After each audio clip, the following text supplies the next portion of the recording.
മാണിക്യമലരായ പൂവി മഖദിയാം ഖദീജ ബീബി മക്കയെന്ന പുണ്യനാട്ടിൽ വിലസിടും നാരി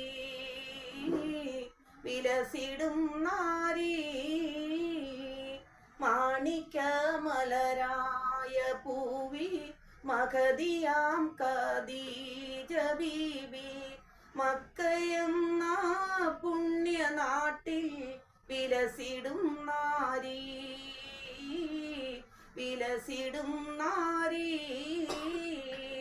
ഖാത്തിമുൽ നബിയെ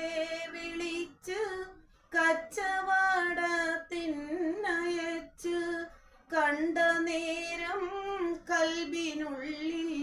മോഹമുദിച്ച്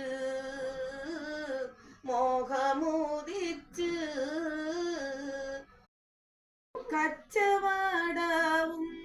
കഴിഞ്ഞ് മുത്ത് റസൂലും വന്ന് കല്യാണാലോചനയ്ക്കായി ബീബി തൂനിഞ്ഞ്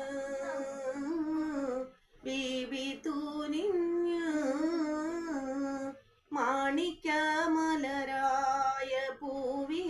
മഖദിയാം ഖദീജ ബീബി മക്കയെന്ന പുണ്യനാട്ടിൽ വിലസിടും നാരി